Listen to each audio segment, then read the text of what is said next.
I was forced to come, the girl said coldly, on blind date. But the single dad CEO changed everything. Golden lights spilled from the chandeliers, bathing the restaurant in an elegant, honeyed glow. Jazz music hummed softly from hidden speakers, blending with the delicate clinking of cutlery and quiet murmurs from well-dressed couples. Every detail, from the polished marble floors to the crisp white tablecloths, spoke of luxury, calm, and control. Then the door opened. A man in a sharp black suit stepped inside, tall and composed, with a little girl clinging to his hand. Her dress was light pink, her curls a golden halo around her cherubic face, and her tiny fingers clutched an old teddy bear so worn it seemed part of her. The maitre d's eyebrows lifted in surprise, but quickly returned to professional neutrality as the man offered a polite nod and scanned the room. Jake Anderson bent down beside his daughter, adjusting the collar of her coat with a tender smile. "We're just meeting someone new, all right? Like a princess meeting another princess." Sophie looked up with wide, curious eyes and nodded, her voice no louder than a whisper. "Okay, Daddy." Jake straightened and led her gently toward the far corner of the room, where a woman sat alone at a table for two. She was beautiful, but not in a polished, practiced way. Her blonde hair was pulled back loosely. She wore a coat that looked second-hand, too thin for the season. She sat with her back straight and her arms crossed, staring out the window like she was somewhere else entirely. Jake approached the table, his voice warm and courteous. "Hi, I'm Jake.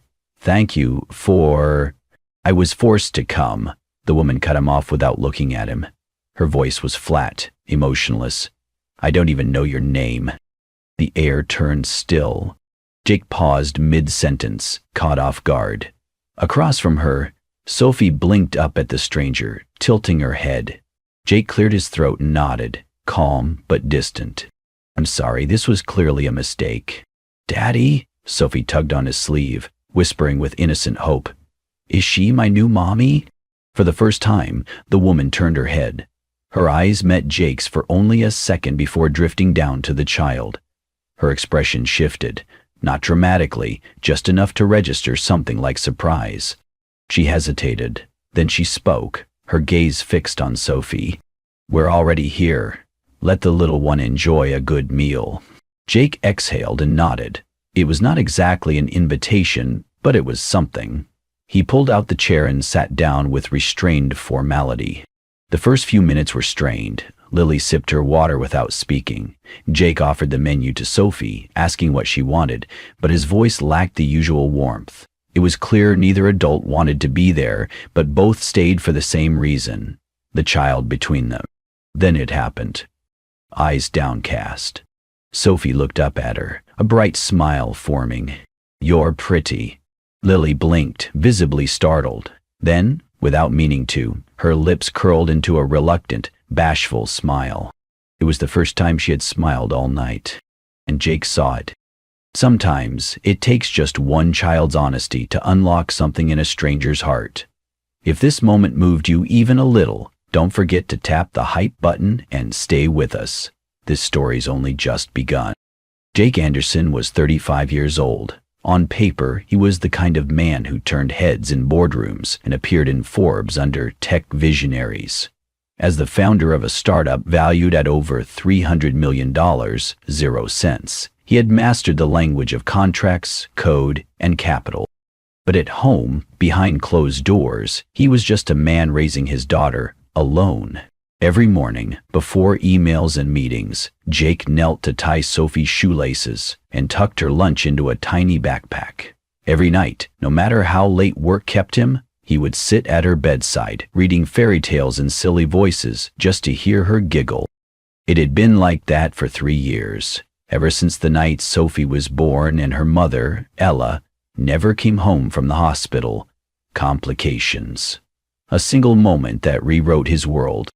There was no manual for single fatherhood, no board to pitch to, just diapers, midnight fevers, bottles he never prepared quite right, and love.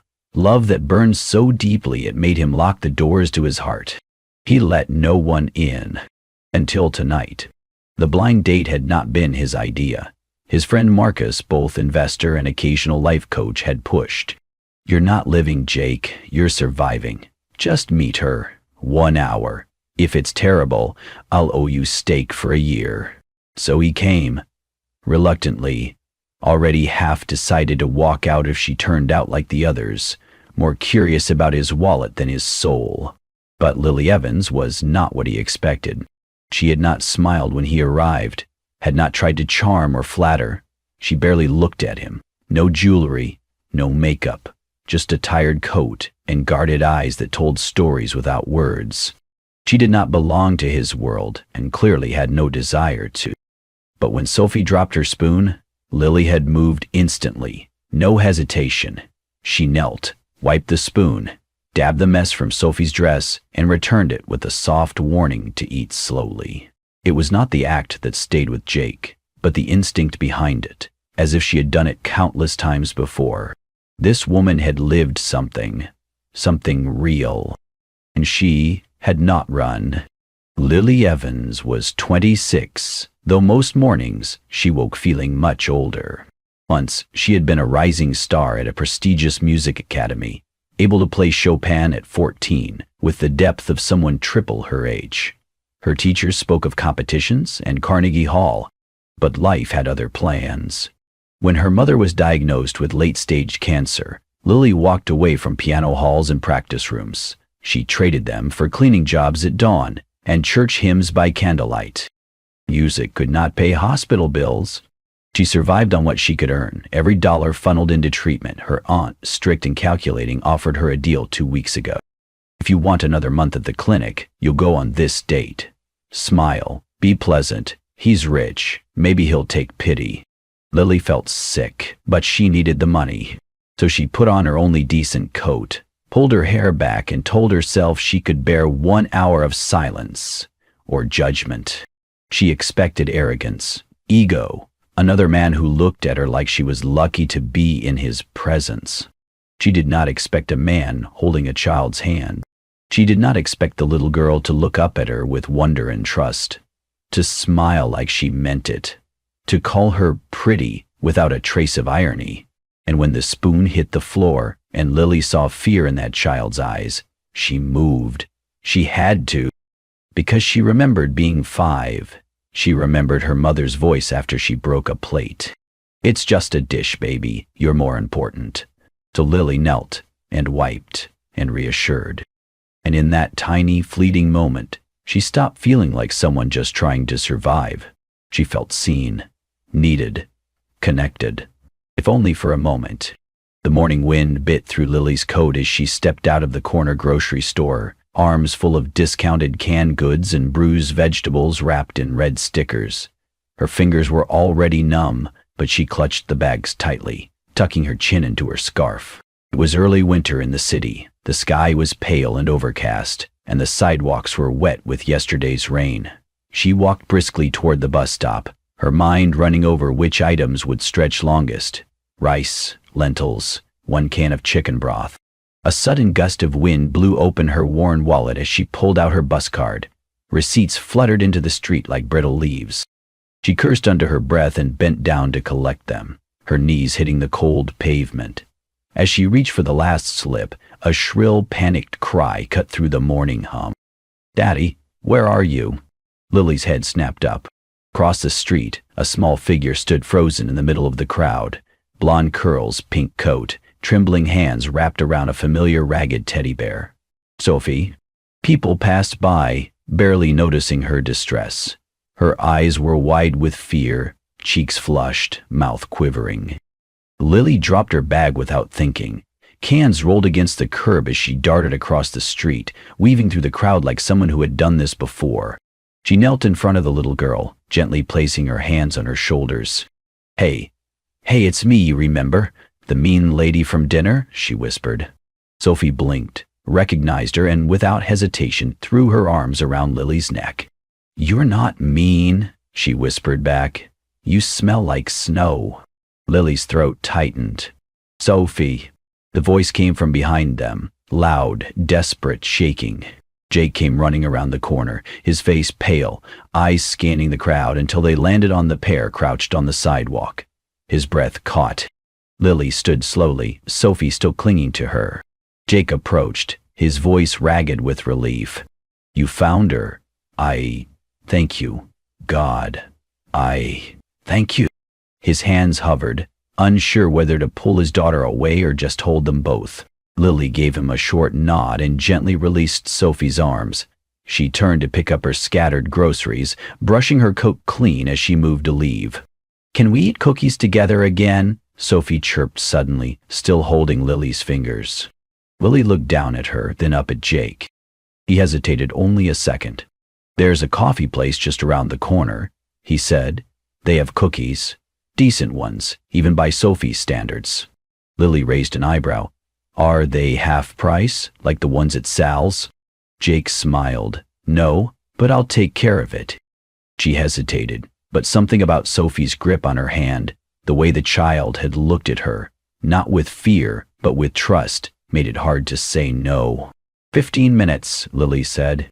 The coffee shop was small, with steamed windows and the scent of cinnamon in the air. They sat in a corner booth, Sophie munching happily on a cookie, while Jake and Lily sipped from paper cups. Jake handed Lily a new cup just as she reached for her own. Their hands brushed, and Lily flinched slightly. She was not used to kindness that did not come with expectations. She took the cup with a soft, "Thanks." As she lifted it to drink, she misjudged the distance and jolted slightly. Just enough for the hot liquid to spill onto Jake's hand.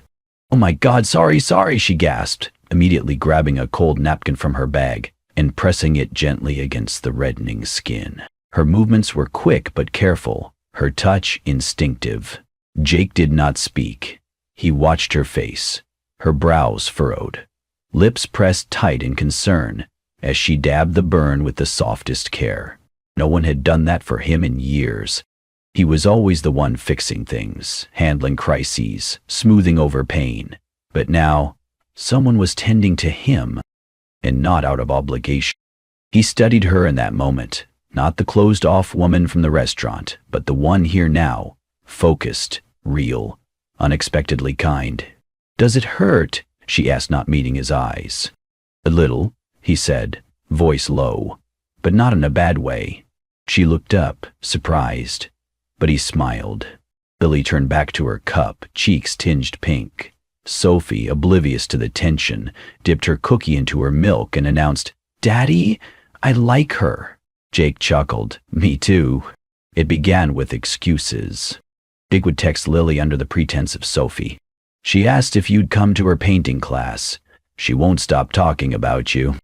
Lily would roll her eyes, but her heart would tug. So she came. The children's art workshop took place on a bright Saturday morning in a community center park. The sky was blue, the breeze gentle, and tables were set with jars of water, stacks of paper, and an explosion of colored pencils and paint. Sophie grabbed Lily's hand the moment she saw her and dragged her to the table. Jake watched, pretending to focus on the supplies, while sneaking glances every few seconds. They decided to paint a family. Sophie started with a house. Lily sketched a tree beside it. Jake awkwardly tried to draw himself, failing hilariously. When he reached for a dark blue to color his shirt, Lily nudged him gently. "You should go with pink," she said, smirking. "Sophie likes it better." Sophie nodded enthusiastically. Jake surrendered with a dramatic sigh and switched colors. Their laughter came easily after that, natural, unforced, the sound of walls beginning to lower. The next weekend brought a cooking contest at the local park. Nothing serious, just an event with folding tables, picnic benches, and laughing families. Jake signed them up for the fun of it. Lily came insisting she would not actually cook, but when Jake nearly burned the onions and cracked an egg onto the pavement, she stepped in.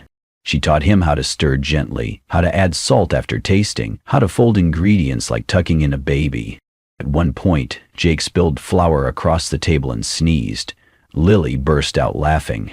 It was not just a chuckle, it was full, airy, unguarded.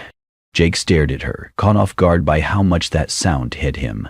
One rainy evening, they found themselves stuck in a small public library when the downpour caught them unprepared. Sophie wanted a story. They curled into a corner of the children's section, surrounded by shelves of fairy tales. Jake reached for a book, but Sophie pulled Lily's sleeve. "You read it." Lily hesitated, then began. Her voice softened as she read, rhythmic and calm, each word wrapping the room in quiet magic. Her hand rested lightly on Sophie's head, stroking her hair as the child leaned in, content. Jake did not speak. He barely breathed. He watched Lily not as a stranger, not even as a guest, but as someone who somehow belonged. It was the little moments that struck Lily the most.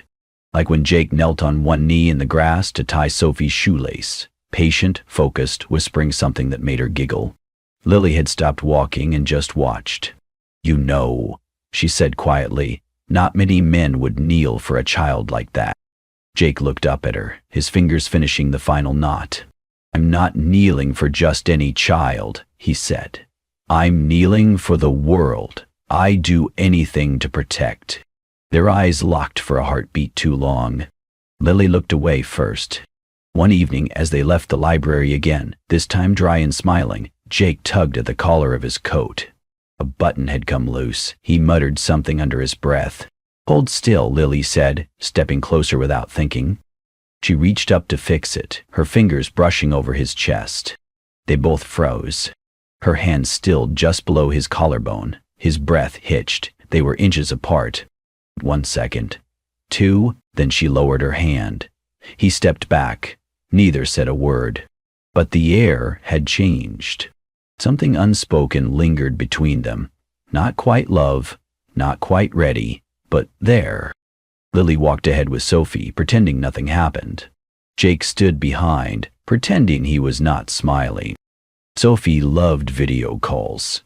She had recently learned how to press the right buttons on Jake's phone and had a habit of calling Lily whenever she got bored, which lately was often. It was a Tuesday evening when it happened. Jake was cooking dinner while Sophie played with her stuffed animals. His phone buzzed quietly on the table. Sophie reached for it, her small fingers tapping with determination. The screen lit up, a FaceTime call connected. "Lily," Sophie beamed, excited. But Lily did not answer immediately. In a small, steamy bathroom across town, Lily had just stepped out of the shower, her hair damp, towel wrapped tightly around her. She heard her phone vibrating. She glanced down at the screen. Sophie. Without thinking, she accepted the call. The moment her face appeared, Jake walked into the room. They both froze. Jake saw her. Towel, wet shoulders, blush creeping across her cheeks, her eyes wide with alarm. Lily squeaked and ducked off screen with a loud gasp. Jake immediately turned his head, facing the ceiling. I'm sorry," Sophie called. Lily's voice trembled from somewhere off camera. Jake's ears were burning red. "You could have just hung up," she muttered, flustered. "I didn't want Sophie to think she did something wrong," Jake said, his gaze still firmly fixed on the ceiling light. There was a beat of silence. Then, unexpectedly, they both laughed. It was soft, genuine, and utterly awkward. "Okay," Lily said, voice steadier now. "Give me 3 minutes. Then I'll call back, fully dressed." Jake smiled without looking at the screen. Good plan. That night, neither of them could quite shake the moment. Lily sat at the edge of her bed later, her damp hair falling over her shoulder, journal open in her lap. Her pen hesitated for a long time before she finally wrote. Why did my heart skip? He did not even say anything. He just turned away, like a gentleman, like someone who cared. Why do I miss him? And that little girl? More than I should. She closed the notebook slowly, as if even the sound of the pages might reveal too much. Across town, Jake stood on the balcony outside his room. The city stretched before him, glittering, humming. The moonlight reflected faintly off the rooftop garden where Sophie had planted her imaginary sunflowers. He leaned on the railing, breathing in the crisp air, but his mind was far away. He kept seeing her face, that startled, human, open expression, so different from the guarded woman he first met. For a second she had looked free. And beautiful. He remembered the laughter, too. Not just from that call, but from the park, the art class, the night at the library. When had her voice become something he looked forward to? When had her presence stopped feeling like an obligation and started feeling like something he missed? They were not a couple, not even close, but the space between them no longer felt empty. It felt like something waiting to be filled. Jake looked up at the moon and smiled softly to himself. He was in trouble, and for the first time in years, he did not mind. The headline hit the internet before Jake even got to his office. Tech CEO dating maid, fatherly instinct, or foolish heart? Underneath, a grainy photo taken through a zoom lens. Jake, Lily, and Sophie at the park. Lily was laughing. Sophie was reaching for her hand. Jake had his arm gently behind them, close but not quite touching. It spread like wildfire. Within hours, board members were calling emergency meetings. Stock whispers circulated. His assistant avoided his gaze. At lunchtime, reporters gathered outside the lobby, shouting questions he refused to answer. He stared at the screen in his office, jaw tight, reading the article again. Unconfirmed sources say the woman, seen on multiple occasions with CEO Jake Anderson and his daughter, works as a cleaner at a downtown school. Is this a case of blind compassion or something far more reckless? He closed the laptop with a sharp snap. That night, just after Sophie went to bed, there was a knock on the door.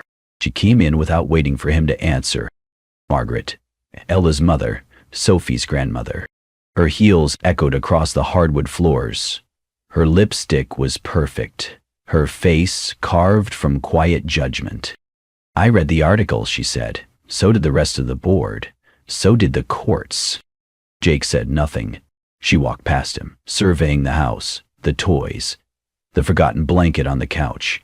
I tolerated your stubborn independence after Ella passed. I believed you were grieving in your own way. But this, she turned to face him, sharp and cold. You are a public figure. You are a father. And now you are a scandal. His fist clenched at his sides. Lily is not. She is not your wife, Margaret interrupted. She is not Sophie's mother. She is not even someone with a reputation. Jake's voice dropped, steady and dark. She's kind. She's decent. She's real. And she's a liability, Margaret snapped. If this continues, I will file for custody, for Sophie's sake. Jake stood frozen as she walked out. That same night, Lily left. Jake came home from a late meeting to find her spare toothbrush gone. Her shoes by the door, gone. A note rested on the kitchen counter, folded once, written in slanted handwriting. You're a good man, but I'm not the woman who belongs in your world. Please, take care of Sophie. Tell her, I'm sorry. Jake stood still for a long time, the paper shaking slightly in his hand. The next morning, Sophie woke with puffy eyes and refused breakfast. Where's Lily? She asked, her voice soft, eyes hopeful. Jake knelt beside her. She had to go somewhere, sweetheart, but she'll be back. But Lily did not come back. Not that day, not the next, not the one after. Jake searched, called, emailed, drove past her old apartment. Her phone rang once, then went dead. No one had seen her. Not the church, not the school, not even the grocery store where she used to buy discounted fruit. Days blurred, and Sophie grew quieter. She barely spoke, barely smiled. She pushed away her favorite cookies. She cried herself to sleep, whispering into her bear, "Where's Lily? She's my mommy." Jake broke. One evening, as he tucked Sophie into bed, she looked up at him with red-rimmed eyes. Did she leave because of me? Jake felt something fracture inside him. He gathered her into his arms, holding her close as she shook against his chest. No, baby, no, never because of you. He kissed the top of her head, voice breaking. Daddy will find her, he whispered. I promise. A tear rolled down his cheek, the first one Sophie had ever seen. She reached up and touched his face. It's okay, Daddy, you can cry too. Jake held her tighter, eyes closing. But inside, a fire was building. He had lost too much already. And this time, he would not lose her. The press conference was scheduled for 10 a.m. By 9, the auditorium was already full. Reporters packed the rows with notepads and cameras, waiting. Whispers floated through the air like static. A few board members stood off to the side, stiff and expressionless. On the stage, the Anderson Technologies logo gleamed on the backdrop, polished and corporate. Jake stood behind the podium, his face pale but composed. A single microphone waited in front of him. He looked out at the crowd, exhaled slowly, and stepped forward. "Good morning," he began. His voice was steady but softer than usual. "I know many of you are here today expecting a denial, an apology, maybe even a resignation." He paused. "I have none of those." Murmurs stirred. Cameras clicked. Jake raised his eyes, gaze sweeping the crowd. "This isn't a scandal.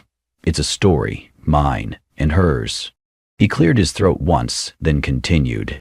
"Yes, I have been seen with a woman who works cleaning schools and playing piano at churches, a woman who doesn't own designer clothes or carry a business card, but she does carry something far more rare these days." He held up a hand. "She carries kindness, integrity, strength, and most of all, love." Somewhere near the middle row, someone gasped softly. Jake's eyes turned somber. "My daughter Sophie lost her mother the day she was born, and for 3 years I've tried to be enough. I thought I had to be strong, successful, untouchable." He looked down for a moment, then met their eyes again. "But Lily walked into our lives, and without trying, she gave my daughter something I couldn't. A quiet safety, a place to be small and seen. She didn't ask for attention. She didn't want anything from me. But she gave us everything." He placed both hands on the podium now. "So no, this is not a scandal. This is love. This woman saved my daughter's heart, and mine." In the back of the room, unseen by most, Lily stood frozen. She had not meant to come. She had seen the conference announcement on the news. She had stood outside for almost 20 minutes, her grocery bag in hand, unsure if her presence would help or only hurt him more. But then she heard his voice, so she stepped inside, quiet, almost invisible, lingering near the emergency exit. Tears welled in her eyes as she listened. Her hands trembled, holding the bag of canned soup and pasta she had just bought. She had come to return his house key, but now she could not move. Then a new voice rang out. "Lily!" Heads turned. From behind the curtain on stage, a small figure darted out, curly hair bouncing, pink dress fluttering as she ran. "Sophie!" She spotted Lily instantly and launched herself into her arms. Lily dropped the grocery bag. It hit the ground with a soft thud as she knelt down, catching the child and pulling her close. Sophie's arms wrapped tightly around her neck. "I missed you," the girl whispered. "You're still my mommy." Lily broke. Tears spilled freely down her cheeks as she held Sophie close, rocking her gently. Her heart thundered in her chest. She did not hear the gasps, did not see the cameras flashing. All she could feel was the small heartbeat pressed against hers. Jake stepped down from the stage. He walked slowly, his steps sure, until he stood in front of them both. His voice cracked, but he did not try to hide it. "I don't care what they think," he said, kneeling so he was level with her. "I care what Sophie feels, and what I feel." His eyes locked with Lily's. "We need you." For a moment, the world held its breath. Then one single clap echoed through the room.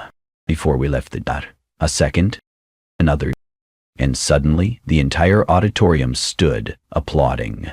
Lily stared, stunned, as Jake reached for her hand. He took it.